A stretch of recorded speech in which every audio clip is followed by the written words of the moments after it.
Hello, everyone. If you're coming back here, that's nice. If you're not, this is a reaction video to a video by Kurgesagt called "The Business Behind Kurgesagt," or "Let's Talk About Money." If you look at the thumbnail. But anyway, let's dive into it. Yeah, you know, let's go ahead. One thing I would actually say, just one little point here. Just when it comes to the channel name, I feel like the channel name would have definitely gotten some people, a bit confused. Like, obviously not as much now that they're big. But if you're looking at this, I mean, I'm not sure what size were they when they decided to expand the English channel. I'm not quite sure. But when you look at this, you think, okay, but that if you spelled that wrong, that would not come up on YouTube. Like, if you spell my name wrong, it would just not come up on YouTube.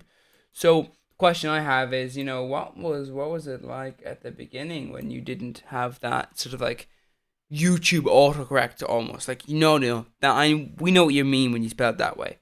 That sort of thing. Anyway, let's go ahead and actually dive into the actual video now. Boom. Please work. In 2023, Kurgesagt has existed for 10 years. I don't know why it's having trouble loading. Insanely long in internet years. We're among the largest I don't know why it's science doing channels on this. YouTube and still a bit of a black box to people. Why? Let's do this. So let's talk about ourselves a bit in 3 parts. Our backstory, how we finance our work, You know what? and the values of Kurgesagt. Okay, Let's jump back to a more innocent times. From humble beginnings. So apologies about the whole, the whole wait time there. Not the wait. What I'm talking about? No, I'm talking about the fact that it made a sort of a weird thing there where it just wasn't working. Apologies about that. Let's get roughly back into where Our founder dropped out of high school as a teenager. Learning seemed daft and useless, and he wasn't interested in that does anything. depend what you're learning, though. Until But it's not what you're interested in necessarily. Like, I know that certain things are necessary or helpful, not necessarily because they are, but because that's the way society is structured. That's the way you're told. Well, this is the way we run things, and tough. So not useless, but some things are useless. I mean, because you're a not very special teacher at a school for dropouts grabbed him by the neck. The way she hope taught was not different. literally, because that would be a crime. She talked about connections and the big I don't want picture. to make it sound She that way. No. told a story. For the first time ever, Philip wanted to learn more without being forced. It was Do you want to learn more? a key life experience. Kurgesagt tries to recreate this experience for you. Nothing is boring if you tell a good story, and we try to tell these stories. Yeah, but do you learn that? Or do you just go, oh, nice thing there I just saw. I enjoyed myself, but, it's an issue. It's like, oh, I'm sure we're telling stories and it's changing lives. Definitely. Indeed. To spark excitement and make you want to go on and learn more. Because of the one teacher that could do this, Philip got a high school degree, studied history and design, and eventually started Kurgesagt as a passion project inspired by Crash Course World History. In 2012, YouTube was less commercial and more idealistic. You couldn't make a living with videos as involved as ours, and that was fine. The goal was creative freedom. Yes. You couldn't make a living. That, I think, is the point, though. It's the issue behind it, really, which I think is, the small problem is that if you ask someone, would you like to be famous? That doesn't necessarily mean there's direct money from the films you're in. Let's say you're told you'll be in an A-list film every single year. You'll be the main lead actor in every, all these A-list films. These are going to be the blockbusters. Boom, boom, boom. But you're not really going to be paid for them. The thing is, though, from a psychological point of view, you go, well, hold on a second, though. Sure, the films might not pay me, but because the films will lead to fame, fame does pay. Fame leads to you getting paid to be on interviews, to be on different sort of content. Because now, someone who wants to be famous, what will they say? They'll say, I'll pay you for your fame. Because you're already famous, I'll pay you. So I can get access to that. That's, of course, the issue. Which is, even when you have a monetary thing of paying someone, when you have an ability to be famous, even in a very minor way, like, I guess some people know you. That's okay. That kind of thing. That is enough to drive people to do things for free. And so for the first few years, it actually cost money to make Kurgesagt. Yeah, like it does every single YouTube channel that isn't like backed by some venture capitalist who doesn't want to announce the fact. We had no outside funding, just intrinsic motivation and a few friends from university. We worked for clients during the day and on Kurgesagt at night, 80 to 100 hours a week. It was a real struggle, but also very rewarding. But then Patreon launched, sponsorship started, our views increased, YouTube changed. In 2015, the channel began to break Wait, was that? even and then to earn a profit. But we were pretty burned out at this point. One thing I would say is the issue with make a profit, I've made a video on this before about this creator group that said, oh, we'll pay you a share of the profits. The issue with saying profit is that profit, when it comes to a corporation, is after you pay wages. So if you're like, yeah, we don't make a profit, lads. It's like, but your CEO takes $1 million a year. Yeah, and ignore that fact that technically you do make a profit. Then, if you're on that high level of a salary, you clearly do make a profit. You're just hiding it because a CEO is not worth $1 million a year. Like, you shouldn't pay a CEO $1 million a year. I know this is a side thing. I'm just saying, profit-wise, don't really trust someone when they say, oh, we didn't make a profit, because that could mean many things. It can mean we literally were just about breaking even, or it can mean, nah, we just paid our CEOs and we paid a lot for stuff and bought new offices. Yeah, you bought a building. That would reduce your profits. It would indeed. You still have a building, though. So we decided to bring in more friends and hire the first team members full-time, creating a legal entity. More people meant that we could stop overworking, do more, and I believe at this point was the point that that video was like, oh, they pretty much instantly that year they got a grant. improve. But we also needed to earn more. The livelihood of real humans depended upon it. None of I mean, the livelihood of real humans depend on politicians, on every business person, on really any employee, really.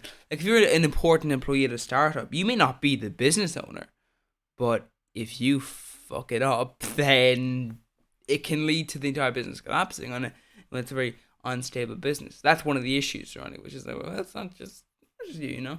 us had any experience in running a company. We didn't plan. Well, wouldn't be that great if you did, because it's a completely different style of company. The issue with having experience really is that, well, what do you mean by experience? Is it the exact same thing? Are you just basically replicating what you did before and you know you can do it? Even then, still ends. Like, the issue with experience is that can give you false confidence. You can just go, this will work. It worked before.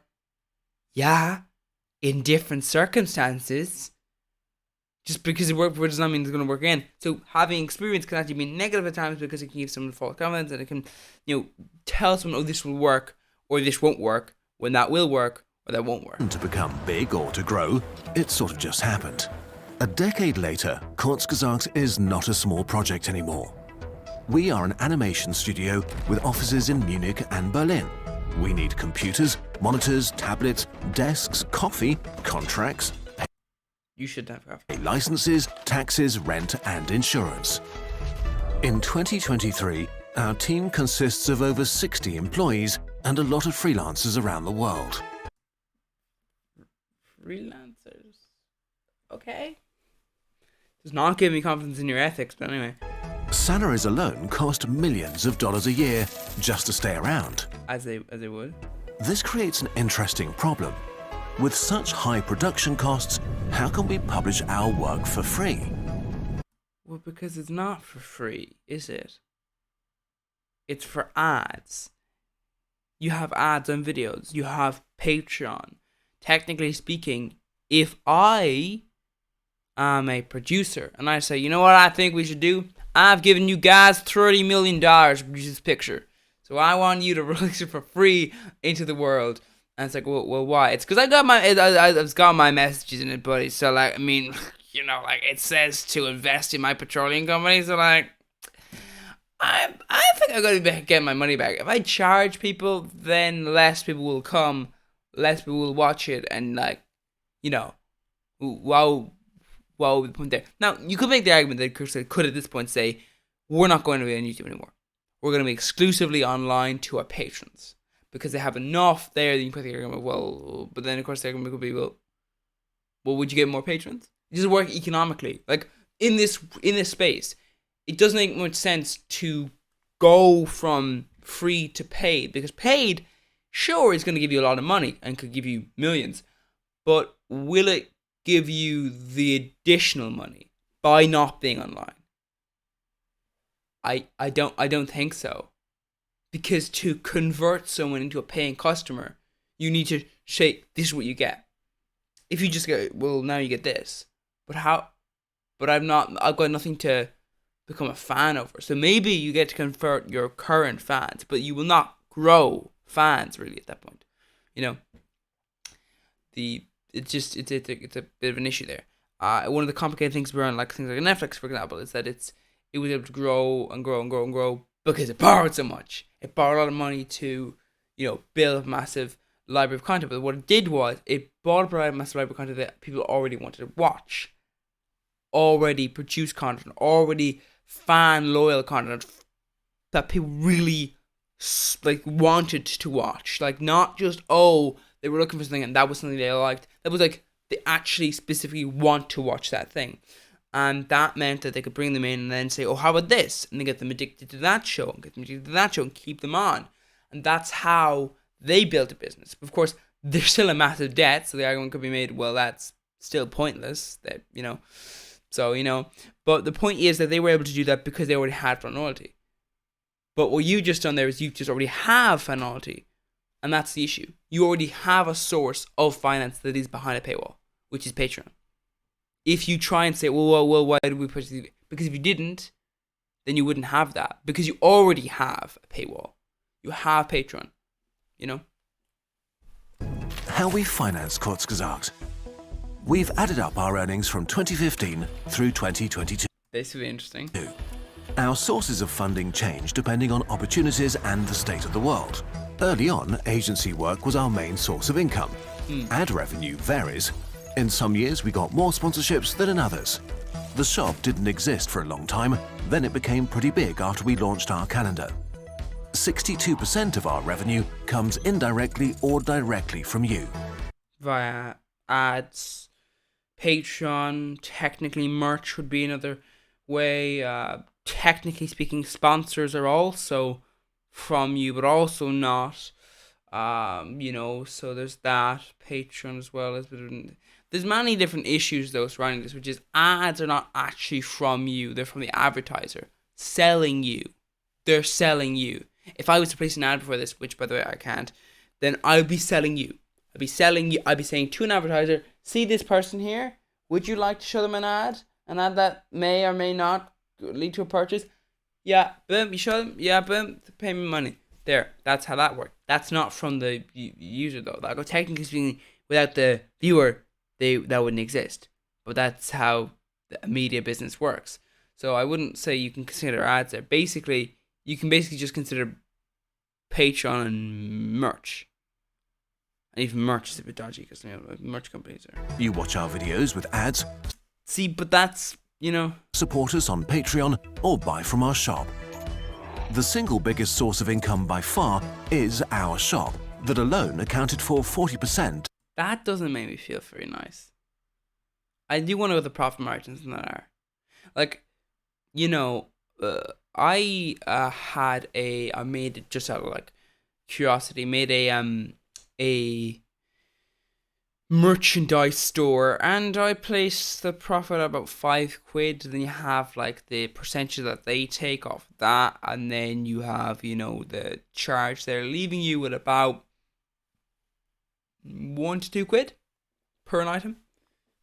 I don't think you should be taking a massive amount of money, especially if you're doing like a repackaging type of thing, where like you're ordering a bunch of stuff from a company. Like, what I mean is, you don't make the stuff, really. Like, you make it with your branding, you design the stuff and everything, but you don't like make it.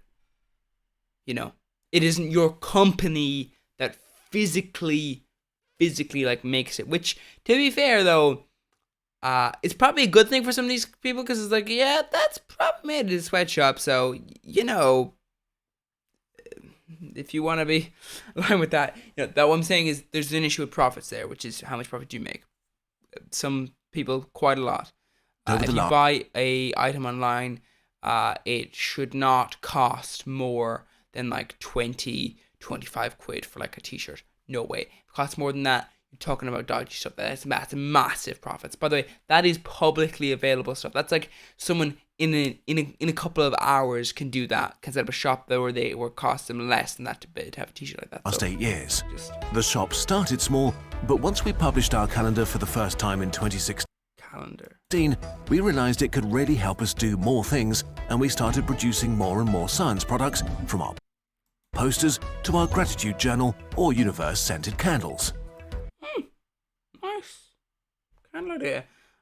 What does that smell like? YouTube ads accounted for 13% and Patreon 9%. So without your support, we would cease to exist. I mean, there is downscaling. Our shop and Patreon are our most important sources of revenue, and because we see ourselves as science communicators, we don't just do merch, but sciencey products that we spend hundreds of hours researching. So about 49% from actual source from the user. Discussing with experts, polishing up and working on directly with the manufacturers. They are part of the science story we try to tell. It also just feels good to get directly funded by you guys and give you something back for it on top of our videos. For money. It's like, yeah, we give you t-shirt. You do pay for them, yeah. Yeah, you do. Okay, so, yeah. YouTube ads are a crucial part of our funding as well, but they are not within our control. Then there's paid agency work, which we stopped doing in 2022. It accounted for 9% of our revenue over the last 8 years. A lot in the beginning, not much by the end. Then there are commercial sponsors advertising. Okay, let's break this down. Fuck that company. They're awful. Awful. You're bad for doing that. Sorry. But no, really. You're bad for doing that. Like, you're bad. Don't do that. These are I'm not quite sure about. But Skillshare, no. Not nice company. Not nice. Products. They accounted for 12% of our revenue. 12% you should not have done. I'm telling you that much. We also got about 7% from German public broadcasting for the German channel, but ended this partnership in 2022. Finally, there are institutional sponsors representing about 10%. Some people take issue with this, especially Bill Gates has come under public scrutiny. Yeah, what with the pedophilia? This is gonna get this video channel weird, isn't it? The murdering of millions of people for profit. What with the fact that he is, a serial thief when it comes to technology. He only has like 1% of Microsoft left at this point, but like still, that company grew substantially because of his lovely, lovely, lovely stealing. And we've been criticized for even working with organizations funded by him. Yes, as you should. So let's look at this 10% in more detail. About 3%. I wonder how much that you made. Of our revenue over the last 8 years came from the Gates organizations for a wide variety of topics, often suggested by us. 5% comes from open philanthropy and is only used for specific projects. With these funds, we've started Arabic, Hindi, Korean. Yet the issue, though, is that what the actual money is used for is kind of a debatable thing. It's like but you got money. So actually, really, there's a choice here. Either you are, their little pet when it comes to just the tiny fraction of money that you do get, or else you honestly just do like platforming certain things that are just outright wrong, just like factually not accurate, factually not supported. And that's relatively fine for a smaller channel that, maybe makes a few mistakes here and there, but it's not really fine when you have sources that you cite and you say you talk to experts. When you say you talk to 3 to 6 experts, that's an issue there, because then you start actually claiming that you check yourself. Then you start claiming, oh, we're probably right, unless the world is wrong. Only scenario where we're wrong is when the world is wrong. But that's not true, because you've chosen to have sources that are inaccurate. You've chosen to ask experts who are connected themselves, so are, in actual fact, basically just one expert. That's an issue. Because you can either choose what you'd like to say, which is either you accepted money from these people and they, influenced, not ordered, influenced, simply that way, or else the reason they gave you money is because you supported. This is the whole thing of the two system, which is they encouraged you, like, maybe, here's a few pointers. We have, this is a good source I use to get my information from. You should use that one. It's a good one. I do fund it as well, though. So, you're basically getting pointers from me. That's what I'm saying. Or they saw you. In which case, that's actually kind of worse. In Japanese, Portuguese, and French channels, bringing more free science content to more people. I think that's going to get collected into one channel, isn't it?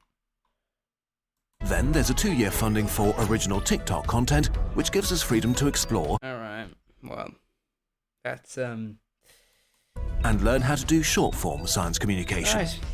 The final 2% came from other organizations like the Red Cross or the UN, for example. We choose institutional sponsors carefully, but if organizations want to fund videos that help us spread quality information about relevant topics, this is an easy yes for us, if we have the capacity for it. Yeah, but the issue is, though, if I said to you, I'm working on this new energy tab, so I was thinking, the way you have you ever considered, you're doing a video on energy, are you? That's a good idea. Yeah, you should actually check out I've got this this source here. They're really good when it comes to energy. Yeah, right here. I'll just give you the website there. Okay. Now, that website is promoting my energy, so it might be considered that maybe what you're doing there is not really getting quality as such as you are getting a bias. You're not actually saying, fossil fuel companies, but you are choosing which route, whatever you like to say, to go down. Where will you go? On top of that, the institutional sponsors we're working with align with our values. That's not great, though. We have contracts with every grant giver or sponsor that bars them from editorial influence. But see, this is the point you're missing. That is obviously that if you were found, let's say that gets hacked, right? And it's found that Bill Gates literally told them, you will do this. That would be actual propaganda. That could theoretically get you banned. Because that would be actual input. That would be very, very, very serious to call yourself a scientific channel and then get direct influence. Direct, like, this is what you will do. Obviously, even if they wanted to do that, they wouldn't do that because they're not stupid. You know what a lot of these companies also get? They also get government funding. They do. So a lot of them would not be too inclined to want to outright say this. Now, obviously, they're not too much against basically saying it. They're not against kind of saying it, just... So why exactly would you be using their sources, their invested in. Because then that looks like they very much did have editorial influence, just not outright saying, this is what you'll say. Other than suggesting topic areas like global health or climate change. We agree on video topics together, but sponsors can neither influence details nor our conclusions. The final decision always remains with us. So, if you went to an anti-vax website and it was filled with inaccurate vaccine information, just fucking nonsense, just like actually just factually inaccurate. And imagine if someone paid you to talk about vaccinations, and they said to look at this source, the source that you've always been looking at, and it said all this. You would either have to do one of two things: never use that source again, or else continue to use that source and make your video in that way. Because they know what source you use, their source. So, you will continue to use that source, and you will be biased by them. That is influence, anyway. And usually we develop the topics of the videos autonomously and tell the sponsor what we're doing afterwards. If you're interested in how we research our videos in detail, our head of research wrote an article about it. Running an educational YouTube channel is a balancing act that we take very seriously. We're doing our best to maintain this balance, adjusting whenever necessary. As a team I wonder do they ever remove videos? And a company, we want to grow to give more people access to a science-based outlook on the world. This brings us to our final topic. Why are we doing Kurgesagt? Our values and our vision. Our core mission is to spark curiosity. We want to make science and humanism accessible for as many people as possible. The effort we put into creating our videos is a way of achieving that. Okay. Our videos are beautiful because that helps to spark curiosity, to understand complex topics, and Confident yourself. They are nice looking though. because it just feels good to create and watch. Our research is as intensive as it is, so our videos are a good simplification of very complicated topics. We want to make people excited about science so they rediscover subjects they hated in school and see how amazing they are. On top of curiosity, we want to inspire long-term thinking and a positive, constructive outlook. See, the issue some people have is optimism is not great when you're like, yeah, I'm sure problem will be solved. Let's get back to my job now. Being optimistic about the future of humanity is not mainstream, and we think this is horrible. Pessimism often sounds smart and gets more views, while Wait, what? being optimistic about the future of humanity is not mainstream, and we I mean, think this is horrible. There's a point to that though. First of all, depends on what mainstream you mean. Like yeah, there is no climate issue. Definitely not. I mean, what? I'm not being influenced. Ignore the oil billionaires funding this program. There we are. No, the point is, when you have a system, that optimism is not great when you don't do anything. The whole reason why you be pessimistic is because guess what? We're not meeting our goals. Our world is burning and we're doing fucking nothing about it.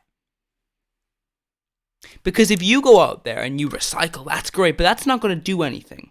If every single person is to do that, that does very little. You know why? Because when you chuck that thing in your recycling bin, guess what happens? It has to, be processed. The problem is, a lot of that recycling just gets dumped. So, doesn't really matter either way, does it? That means that source, the endpoint, they have to do something as well. It's not all on you. But guess what? They're not doing anything. Guess what? Is there enough insulation in people's homes to keep it nice and warm or nice and cool? No. Are there solar panels or wind turbines or hydroelectric? in enough countries that wipes out fossil fuels? No, there isn't. Have we removed cars and replaced them with public transport? No. Is that public transport that even a little bit? Is that electric? Mostly not. All the time, just shipping stuff off. Even in places that appear to be good, most of the time it's just that they shipped off all the dirty stuff off on other countries. They're still the reason that exists. So, what will you do about it? Will you be optimistic? Because guess what? Bunkers are being built, and they're going to keep the people like Billy O nice and safe as the rest of you burn. Unless you do something about it. You know? So do. That's the reason people have pessimism, is because you don't do anything. Pessimism often sounds smart and gets more... Not smart. It sounds ignorant to just be like, oh, I'm sure problems be solved. ...views, while not really. Optimism can sound naive, but this is a bias that's not helpful for us as a species. So, despite the... No, being optimistic is like, oh, I hope that this project I'm working on will solve the problem. Except, if someone said, okay, that's great, but you know that lithium battery you're working on, that is actually very disruptive to the environment itself. So, how about we move to the sodium? No. Did you see the issue? That's bad for you're improving it, yes, massively, but it's not good enough. You do need to move to the sodium, okay? Or something better. So just... Could you move to that, maybe? Just that little bit further? But if you just expand from that and you go, you don't even work on a project that probably has some issues to it. If you're literally just like, oh, I'm sure the problem will be solved. By whom? By whom? Who will solve it? Openness of many topics, we want to approach them with informed and well-researched optimism. Not brushing humanity's very real challenges aside, but also not falling into the trap of pessimism. We want to inspire you to dream a little about the glorious future that our we could deserts actually are standing. build, but only if we believe it's possible.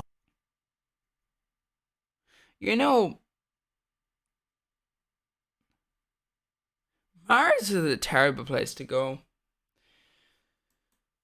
Like, really, it's just awful. In the long run, we don't only want to do this on YouTube. The idea is for Kurgesagt to be a positive influence across more media. On our TikTok channel, in the long-form content we're exploring, in apps, in the VR game that will be released later this year, Kurgesagt to be a positive influence across more media. On our TikTok channel, like, hopefully TikTok. In the long-form content we're exploring, in apps, in the long-form VR game that will be released later this year, and the games we plan to make in the future. Our shop is a central part of this vision. We start our stories with a video and end them with a poster. There are so many things we want to do. And thanks to you watching this right now, we have the freedom to work to the best of our knowledge and ability. In the end, we hope you like what we offer and that we'll be doing something worthwhile for as long as we exist. And hopefully, we'll have a lasting impact by making science and learning more fun for as many people as possible. If you personally want to help us do this... some people say that this generation or the next generation will be the last generation of, like, true generation, if you know what I mean. Like, that everybody else will sort of be, like, significant population decline in the high millions to billions. You can watch and share our videos, check out our shop, become a Patreon, or give us an ad blocker exception. We exist because of you, and you have no idea how much we appreciate that you're here. And hopefully, we're less of a black box now. In any case, doing Kurgesagt for a decade has been a pretty crazy ride. And so, from the whole team, thank you so much for being with us all these years. So, I will break it down by saying this. Not one thing, it's many things. But anyway, to say the things. Basically, yeah, at the end of the day, merchandise is a very dodgy industry. Oftentimes, YouTube channels, TikTok, whatever the case may be, they are just outright scamming their audience, really. They're just selling them overpriced, not necessarily crap, but just overpriced goods, you know?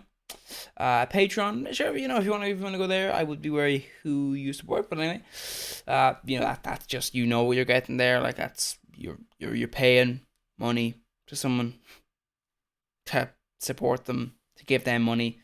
I would say if they're already rich, obviously not, because they actually are producing, content as like a business rather than like a YouTuber. It's like, it's a business. I've got employees, an editor, and that's kind of it. A couple of other people, but yeah.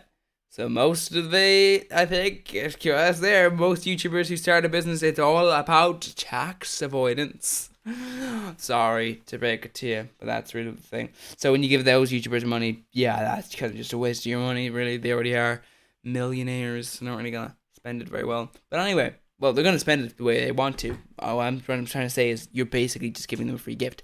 Anyway, basically, the issue I find with this is, yeah, the whole thing with the kind of the institutional stuff there, that I would say is there's one thing there. Number one is that I feel like then you're just aligning with Bill Gates' rhetoric, which is worse. So that's worse.